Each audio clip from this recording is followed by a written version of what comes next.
우리가 지난주에 창세기 17장의 말씀을 함께 살펴보면서 아브라함을 향해서 하나님 앞에서 완전하라 하나님 말씀하셨죠. 인간적인 연약함, 부족함을 가지고 있는 아브라함이었지만 하나님과의 바른 관계 속에서 하나님 앞에서 살아가는 보다 더 성숙하고 완전한 인생을 살아갈 것을 하나님께서 아브라함에게 도전하셨습니다. 그러면서 두 가지 말씀을 하셨죠. 하나는 계명, 이름을 바꾸라 이렇게 말씀하셨고요. 또 하나는 할례를 행하라 그렇게 말씀하셨습니다.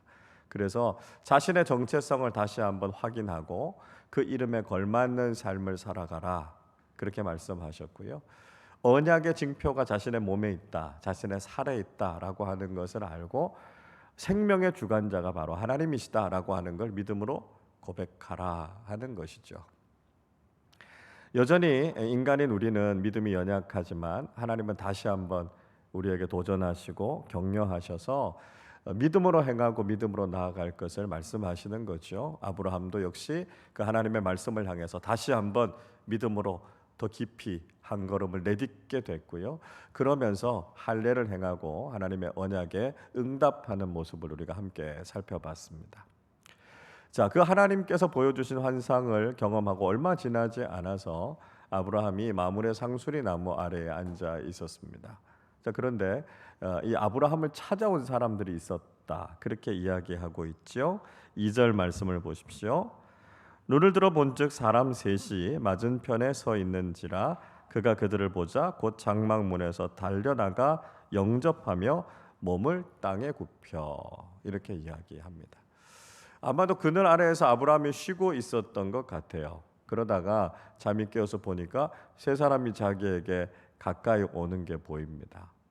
세 사람 이렇게 표현되어 있으니까 아브라함이 그게 그냥 단순하게 사람일 것이다 이렇게 생각했다 이렇게 보는 학자들도 있고요. 갑자기 이렇게 뛰어나가서 엎드려서 영접하는 걸 보면 뭔가 천상의 존재가 자신을 찾아오는 것을 알았지 않았을까 하는 이야기를 하는 학자들도 있습니다. 자, 아무튼 아브라함은 자신을 찾아온 사람들을 진심으로 극진하게 영접하고 대접하려고 했던 것을 볼 수 있습니다.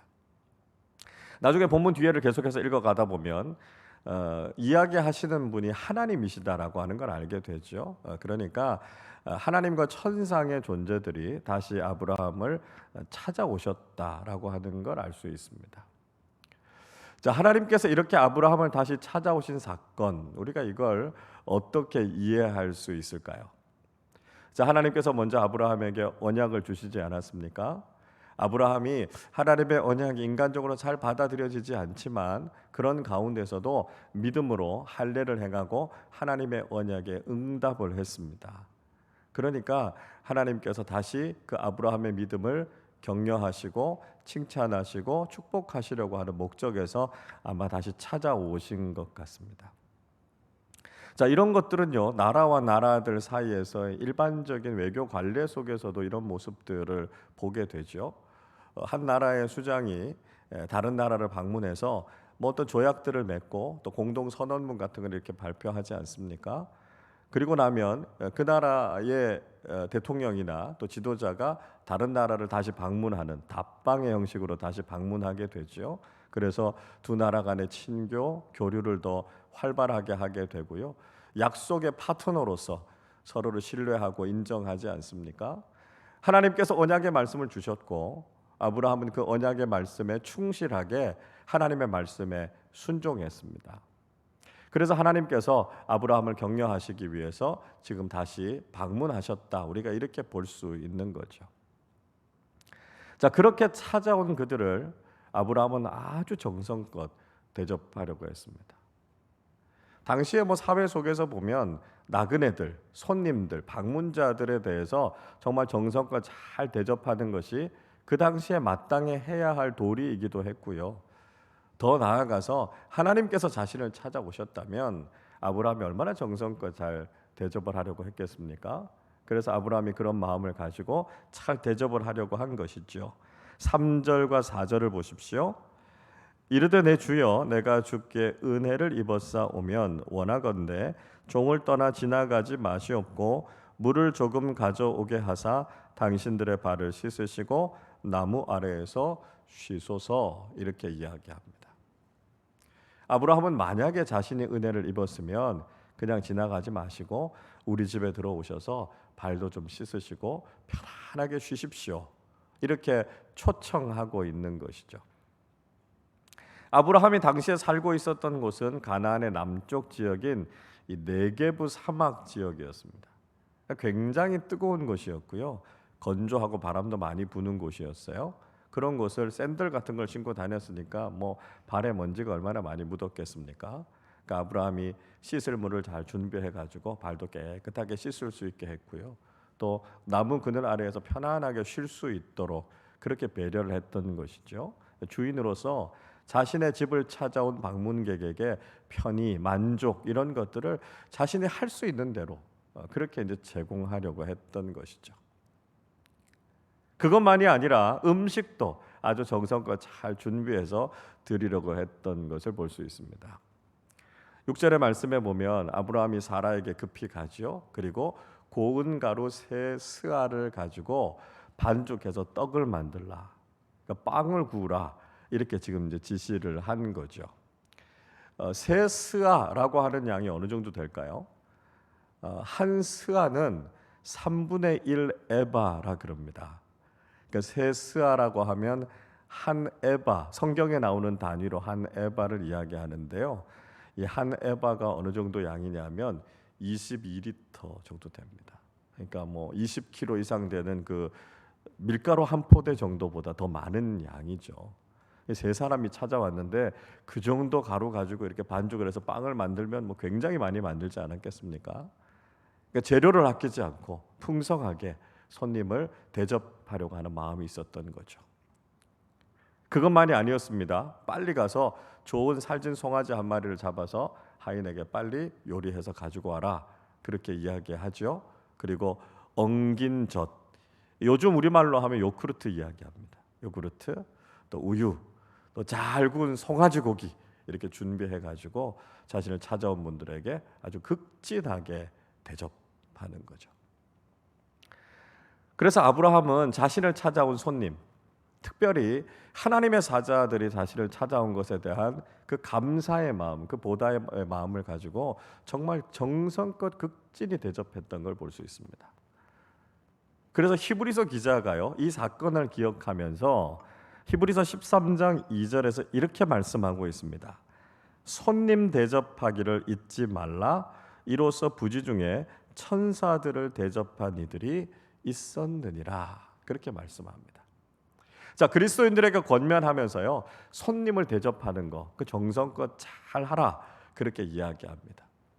그렇게 잘 대접해서 자신도 알지 못하게 천사와 하나님의 사자들을 대접한 사람이 있었다. 히브리서 기자가 그런 이야기를 하죠.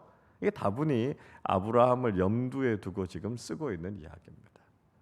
그 대상이 누구였든지 간에 정말 정성을 다해서 손님을 대접하고 환대하고 친절을 베푸는 신앙인의 삶, 그걸 통해서 하나님께서 칭찬하실 만한 그런 믿음의 삶을 살았다라고 하는 것입니다. 우리가 그리스도인으로서 바로 이런 삶이 필요하다는 거예요. 다른 사람들을 돌볼 줄 알고요, 또 다른 사람들을 잘 대접하고 섬기고 나누는 삶, 이게 바로 그리스도인들이 살아야 하는 삶의 모습이다라고 하는 것이고요. 그렇게 우리의 이웃들에게 친절과 환대를 베푸는 그리스도인들이 되어야 된다라고 하는 것을 우리가 기억해야 한다는 것이죠. 자, 그렇게 아브라함의 집을 찾아온 사람들이 편안하게 쉬고 음식을 먹었습니다. 그리고 나서 사라가 어디에 있는지를 찾지요. 9절 보십시오. 그들이 아브라함에게 이르되 내 아내 사라가 어디 있느냐? 대답하되 장막에 있나이다. 자, 아브라함을 찾아온 사람들, 그 천상의 존재들이 사라가 어디 있는지를 찾습니다. 그러니까 사라가 장막 안에 있다 이렇게 이야기하죠. 사라가 손님을 대접하기 위해서 빵을 굽고 여러 가지들을 준비했지만 장막 밖으로 나오지는 않았습니다. 아마 당시의 풍습으로는 여성들이 낯선 남자들이 방문했을 때 함부로 이렇게 나오는 게 그 당시의 예의는 아니었던 것 같아요. 그래서 사라가 장막 안에 머물러 있었습니다. 그러자 그 중에 한 분이 아마 하나님께서 그렇게 말씀하셨겠죠. 아브라함에게 들려주셨던 그 언약의 말씀을 장막 안에 있는 사라도 들을 수 있도록 큰 소리로 다시 한번 확인시켜 주고 있습니다. 자, 10절 말씀을 같이 읽어보겠습니다. 그가 이르시되 내년 이맘때 내가 반드시 내게로 돌아오리니 내 아내 사라에게 아들이 있으리라 하시니 사라가 그 뒤 장막문에서 들었더라. 다시 한번 사자가 아브라함에게 들려주셨던 그 이야기를 똑같이 반복합니다. 내년 이맘때 내가 다시 돌아오게 될 텐데 사라에게 아들이 있을 것이다. 이렇게 확인시켜주고 있는 것이죠. 여러분, 하나님과 천상의 존재들이 왜 사라를 찾았을까요? 왜 사라가 어디 있느냐를 물었고 다시 한번 이 언약을 확인시켜주고 있을까요? 아마 그 이유는 분명할 겁니다. 하나님께서 아브라함과도 언약을 맺으셨지만 사라와도 언약을 맺기를 원하셨다라고 하는 것이죠. 아브라함만이 아니라 사라도 언약의 주체가 되어서 하나님의 약속의 말씀에 충실하라라고 하는 것을 원하셨던 것이죠. 그래서 사라도 역시 언약의 당사자가 되어서 하나님께서 우리를 향해서 가지고 계신 언약과 약속이 무엇인가라고 하는 것을 분명하게 알고요. 그 언약에 충실한 삶을 살아가야 된다라고 하는 것을 보여주고 있는 것입니다. 아마도 이것은 에덴 동산에서 있었던 불행이 다시 반복되지 않기를 원하셨던 하나님의 배려라고 할 수 있습니다. 에덴 동산에서 하나님께서 아담을 찾아가서 말씀하시지 않습니까? 동산에 있는 모든 나무의 열매는 다 따먹어도 된다고요. 그러나 선악을 알게 하는 나무의 열매만큼은 따먹지 말라 이렇게 말씀하셨습니다. 인간과 최초로 맺은 언약 아닙니까? 그런데 문제는 그 언약을 맺을 당시에는 하나님과 아담밖에 없었다는 거예요. 그 자리에는 하와가 같이 있지 않았습니다. 그래서 아마도 아담이 하나님으로부터 그 언약의 말씀을 듣고 나서 아담이 하와에게 그 언약의 말씀을 전달해 줬을 겁니다. 아담이 하와에게 가서 하나님이 말씀하시는데 선악을 알게 하는 나무의 열매 그건 절대로 따먹으면 안 된다고, 그걸 따먹으면 반드시 죽는다고 하나님이 말씀하셨어. 이렇게 아내인 하와에게 전해 주었던 것이죠. 그런데 하와는 그 말씀을 그렇게 깊이 새겨 듣지 않았던 것 같습니다. 그래서 창세기 3장에서 뱀이 나와서 하와에게 질문하지 않습니까? 하나님께서 정말로 동산에 있는 모든 나무의 열매를 다 따먹지 말라고 하시더냐? 이렇게 하나님의 말씀을 바꾸어서 질문합니다. 그때 하와가 정확하고 분명하게 대답하지 못하지 않습니까? 그래서 결국은 하와가 마귀의 유혹, 사탄의 유혹에 넘어가서 타락하고 말죠. 그리고 이어서 아담도 타락하게 됐습니다. 그래서 다시는 그런 비극과 불행이 반복되지 않도록 하나님께서 아담에게도 직접 언약을 맺으셨고 사라를 찾아와서도 다시 한번 그 언약을 맺으셨다라고 하는 것을 우리가 알 수 있다라고 하는 것이죠. 여러분, 하나님께서는요 우리 한 사람 한 사람과 그런 언약을 맺기를 원하신다라고 하는 거예요. 우리 모두가 언약의 주체가 되어서 하나님께서 우리에게 주신 약속의 말씀이 무엇인가 분명하게 알고 그 말씀대로 살아가기를 하나님께서 원하신다라고 하는 거예요. 간접적인 신앙이 아니라 우리가 직접 하나님 앞에 서서 언약의 관계 속에 있고요. 우리 각자가 하나님의 부르심과 하나님께서 우리에게 주시는 구원의 확신을 갖고 살아가기를 하나님께서는 원하신다라고 하는 거죠. 어떤 분들이 간혹 이런 이야기 하십니다. 나는 교회도 안 다니고 하나님도 믿지 않지만 제 아내가 신앙생활 워낙 열심히 하니까 나중에 아내가 천국 가면 저도 치맛자락 붙잡고 같이 천국 올라가면 안 되겠습니까? 이렇게 말씀하시는 분들이 있어요. 절대로 그런 일은 없습니다. 여러분, 하나님은요 우리 각자와 언약을 맺으십니다. 그리고 그 언약에 충실한 사람들에게 하나님께서 구원의 은총을 허락해 주신다는 거예요. 그래서 하나님께서 우리에게 맺으시는 언약은 개인적인 언약입니다. 하나님과 우리 사이의 1대1의 언약이고요. 하나님의 말씀에 대해서 우리가 개인적으로 믿음으로 응답하는 것을 통해서 천국에 가는 거죠. 배우자가 아무리 신앙생활 잘한다고 해서 그 은혜로 우리가 천국 갈 수 있는 거 아니고요. 부모가 아무리 신앙생활 잘한다 할지라도 자녀들이 그것으로 천국에 가는 것이 아니라는 겁니다. 각자 우리 개인이 예수 그리스도를 누구시라고 고백하는가, 우리가 하나님을 어떻게 믿는가라고 하는 것이 바로 우리의 구원의 문제를 결정하는 거죠. 물론 공동체가 가지고 있는 신앙이 우리에게 긍정적인 영향을 미치는 건 사실입니다. 우리가 믿음의 가정 안에서 좋은 공동체 안에서 살아갈 때 우리가 좋은 신앙과 믿음을 가지게 될 가능성이 분명히 커요. 그러나 구원의 문제는 바로 우리 개인의 문제이고요. 우리가 그 하나님의 부르심에 대해서 믿음으로 응답해야 된다라고 하는 거죠. 그리고 하나님께서 하시는 일들은 우리 각자에게 또 우리 가족 구성원 모두에게 하나님께서 말씀하시고 알려주실 때가 많다는 거죠. 남편만이 아니라 아내에게도요, 부모님만이 아니라 자녀들에게도요, 하나님께서 하나님의 뜻을 보여주시고 하나님께서 그 일을 행하실 것이다 라고 하는 것을 말씀하신다는 거죠. 그래서 우리 모두가 그런 기대를 가지고 하나님 앞에서 언약의 주체로, 언약의 당사자로 설 수 있어야 한다는 것입니다. 자, 하나님께서 아브라함을 이어서 사라에게도 이 언약을 확인시켜 주셨습니다. 근데 문제는 뭐냐 하면 여전히 아브라함과 사라의 상황, 환경은 조금도 달라지지 않았다는 것입니다. 11절을 보십시오. 아브라함과 사라는 나이가 많아 늙었고 사라에게는 여성의 생리가 끊어졌는지라 말씀하고 있습니다. 지금의 현실은 어떻습니까? 여전히 아브라함과 사라는 늙었고 사라는 생물학적으로 아이를 낳을 수 있는 상황이 아니었다라고 하는 것이죠. 하나님께서 주시는 약속의 말씀, 언약 너무 좋아요. 너무 감사해요. 그래서 하나님을 바라보면 막 소망이 생기고 기쁨이 생깁니다. 그러나 다시 내 삶의 현실을 바라보면요, 내 삶의 문제는 아무것도 해결되지 않았고요, 달라진 게 아무것도 없는 거예요. 그래서 다시 한숨이 나오기도 하죠. 성경 말씀을 읽을 때는 너무 기쁘고 소망이 넘쳐나지만 다시 우리의 삶의 문제들을 바라보면 여전히 해결되지 않고 남아있는 인생의 문제들 때문에 절망하고 낙심할 때가 있습니다. 사라도 그런 상황을 바라보니까요, 한숨이 저절로 나오는 거지요. 12절에서 이렇게 말씀하지요. 사라가 속으로 웃고 이르되 내가 노쇠하였고 내 주인도 늙었으니 내게 무슨 즐거움이 있으리요. 사라에게 들려주신 하나님의 약속의 말씀 얼마나 좋은 말씀입니까?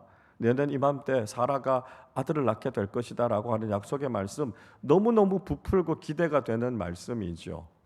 그런데 지금의 현실과 하나님의 약속의 말씀은 도무지 맞아떨어지는 것 같지가 않다는 거죠. 그래서 하나님의 약속의 말씀을 바라보면서도 여전히 헛웃음이 나오고 한숨이 나오는 그런 우리 자신들의 모습을 보게 된다는 것입니다. 자, 하나님께서요, 바로 이런 사라의 모습, 이 장면을 놓치지 않으셨던 걸 볼 수 있습니다. 13절을 보십시오. 여호와께서 아브라함에게 이르시되 사라가 왜 웃으며 이르기를 내가 늙었거늘 어떻게 아들을 낳으리요 하느냐 말씀합니다.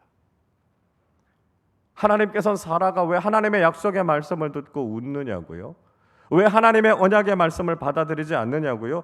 이야기하고 있습니다. 지금 주어져 있는 인간적인 현실 때문에 또 낙심하고 또 절망하고 이런 일들이 일어나지 않을 것이다 기대하지 못하고 있는 사라의 모습을 이야기하고 있습니다. 하나님께서는 하나님께서 행하실 위대한 일들을 기대하라 말씀하고 있는데요, 인간적인 관점으로 볼 때는 아무것도 기대할 수 없는 그런 답답함, 그런 모습들을 이야기해 주고 있는 것이죠. 자, 그때 하나님께서는 하나님이 어떤 분이신가 하는 것을 다시 한번 확인시켜 주시고 있습니다. 14절 말씀을 같이 읽겠습니다. 여호와께 능하지 못한 일이 있겠느냐? 기한이 이를 때에 내가 내게로 돌아오리니 사라에게 아들이 있으리라. 하나님께서 무슨 말씀하십니까? 하나님께 능하지 못한 일이 있겠느냐고요? 우리가 믿고 있는 하나님은 전능하신 하나님, 모든 일이 가능하신 하나님이시다라고 하는 것을 다시 한번 말씀하고 있는 것이죠. 인간적인 관점에서 하나님을 판단하는 것이 아니라, 인간적인 상황 때문에 절망하거나 낙심할 것이 아니라 하나님이 누구신가라고 하는 것을 분명히 알고 믿음으로 나아갈 것에 대해서 말씀하고 계십니다. 자, 이 말씀을 하시면서 하나님께서는 하나님의 전능하심이 어떤 것인가라고 하는 것을 사라에게 확인시켜 주고 계시죠. 자, 하나님께서 사라가 웃었다라고 하는 것을 아셨고요. 사라가 자신의 인생에 그런 일이 일어나지 않을 것이다라고 하는 것을 다 알고 계셨습니다. 분명히 사라는 집 안에서 보이지 않게 웃었어요. 혼잣말로, 바깥에 있는 사람들이 듣지 못하는 말로 내가 어떻게 아들을 낳겠는가, 그런 기쁨이 즐거움이 내 삶에 어떻게 있을 수 있겠는가, 그렇게 그냥 하소연을 한 겁니다. 그런데 마치 하나님께서는 사라를 다 보고 계신 것처럼, 사라의 바로 옆에서 그 이야기를 듣고 계시는 것처럼 하나님께서 다 알고 계셨다는 거죠. 사라가 깜짝 놀랐을 겁니다. 그러면서 하나님은 그런 분이시구나. 내 모습을 다 보고 계시고 내 이야기를 다 듣고 계시고 내 마음의 생각까지도 다 아시는 전지하시고 전능하신 하나님이시구나라고 하는 것을 사라가 깨닫게 된 것이죠. 여러분, 우리가 인생을 살아가면서도 우리도 이런 사라와 같은 실수를 하게 될 때가 있지 않습니까? 우리가 하나님을 바르게 알지 못하고 하나님을 온전히 신뢰하지 못할 때가 있지 않습니까? 우리는 하나님의 전능하심을 믿기보다는 그저 하나님을 유능하신 분이라고 생각할 때가 있습니다. 하나님께는 모든 것이 불가능한 것이 없다고 생각하기보다는 하나님도 그저 우리보다 좀 더 뛰어나신 분이 아닌가 그렇게 생각할 때가 있는 것이죠. 마가복음 9장의 말씀에서 예수님께서 변화산에서부터 내려오신 이후에 제자들이 귀신 들린 아들을 고치지 못한 그 문제 때문에 예수님께 와서 그 귀신 들린 아이의 아버지가 부탁하지 않습니까? 어떻게 부탁하지요? 마가복음 9장 22절 하반절은 이렇게 말씀합니다. 그러나 무엇을 하실 수 있거든 우리를 불쌍히 여기사 도와주옵소서 이야기하고 있습니다. 자, 그러니까 이 아이의 아버지는요, 예수님께 예수님 무엇인가를 하실 수 있으시면 제 아들을 좀 살려주십시오. 지금 이렇게 이야기하고 있는 겁니다. 그러니까 예수님께서 이 아버지의 믿음에 대해서 문제를 삼으셨던 것이죠. 예수님의 전능하심을 믿지 못하고 그저 예수님의 유능하심에 머물러 있는 이 사람의 믿음에 대해서 그 잘못을 지적하셨습니다. 그리고 23절에서 이렇게 말씀하시죠. 예수께서 이르시되 할 수 있거든이 무슨 말이냐? 믿는 자에게는 능히 하지 못할 일이 없느니라 말씀하셨습니다. 그러니까 주님을 믿을 때 주님의 유능하심이 아니라 주님의 전능하심을 믿으라고요. 인간의 관점에서 하나님께서 무슨 일을 하실 수 있는가를 생각하는 것이 아니라 그분이 창조주 하나님이시고 그분이 전능하신 하나님이시라는 것을 믿을 것을 말씀하고 있죠. 그리고 그 믿음을 가지고 나아갈 때 하나님께서 못하실 일이 있겠느냐라고 하는 것을 묻고 계시는 겁니다. 누가복음 1장에서도 이와 비슷한 사건이 나오지 않습니까? 사가랴의 아내였던 엘리사벳이 세례 요한을 임신하고 6개월이 지난 이후에 천사 가브리엘이 마리아를 찾아가죠. 그리고 마리아에게 장차 예수 그리스도를 잉태할 것에 대해서 예고하지 않습니까? 그런데 그 말씀에 대해서 마리아도 인간적으로 받아들이지를 못했습니다. 그래서 누가복음 1장 34절에서 이렇게 이야기하죠. 마리아가 천사에게 말하되 나는 남자를 알지 못하니 어찌 이 일이 있으리까 이야기합니다. 마리아도 이 일을 인간적으로 받아들인 것이죠. 자신이 남자와 잠자리를 가진 적이 없는데 어떻게 아들을 낳을 수 있겠습니까? 이렇게 이야기하고 있습니다. 인간적으로는 충분히 납득이 되지요. 그러나 전능하신 창조주 하나님의 관점에서는 이 말은 틀린 말이라는 것입니다. 아무것도 없는 것에서부터 모든 것을 창조하신 창조주 하나님의 관점에서 한 줌 흙으로 인간을 창조하신 그 하나님의 전능하신 능력의 관점에서 본다면 이건 잘못된 말이라는 것이죠. 그래서 천사 가브리엘은 하나님의 능력에 대해서 다시 한번 확인시켜 주고 있습니다. 37절이 이렇게 말씀하지요. 대저 하나님의 모든 말씀은 능하지 못하심이 없느니라 말씀하고 있습니다. 하나님의 능력이라면요, 전능하신 하나님의 말씀이라면 모든 것이 가능하다는 것을 이야기하고 있습니다. 창조주 하나님을 신뢰하고 우리 인간을 뛰어넘어서 완전하시고 전능하신 하나님을 믿는 믿음 안에서 우리가 상상하지도 못하는 놀라운 일들이 일어나게 된다는 것을 말씀하고 있는 것이죠. 마리아는 그 말씀에 믿음으로 순종했고요, 예수님의 어머니가 되는 복을 경험하게 되지 않았습니까? 여러분, 우리가 인생을 살아갈 때 우리도 하나님의 전능하심을 믿지 못할 때가 종종 있습니다. 인간적인 생각으로 하나님을 판단해 버릴 때가 있죠. 내가 할 수 없고 인간적으로 볼 때는 도저히 불가능해 보이는 일이기 때문에 하나님께서도 하실 수 없을 것이라고 생각하고 미리 포기하고 낙심해 버릴 때가 있습니다. 그러나 우리가 믿는 하나님은 전능하신 하나님이시고요, 지금도 우리의 삶 속에 새 창조의 역사를 이루고 계시는 분이 하나님이시라는 것이죠. 우리가 전능하신 하나님을 믿는다면, 그 하나님께서 우리의 아버지이심을 믿는다면, 하나님의 약속의 말씀 안에서 지금도 하나님은 놀라운 일들을 이루시는 하나님이신 줄로 믿습니다. 우리가 바로 그 전능하신 하나님을 믿고 그 믿음 가지고 나아갈 때 하나님께서는 우리의 인생 속에서도 놀랍고 위대한 일들을 일으키시는 분이심을 반드시 경험하게 하실 줄로 믿습니다. 우리가 믿음을 가지고 그 하나님을 바라보고 그 하나님을 신뢰할 때 하나님께서 약속하시고 하나님께서 말씀하신 놀라운 일들이 우리의 삶 속에도 이루어지게 될 줄로 믿습니다.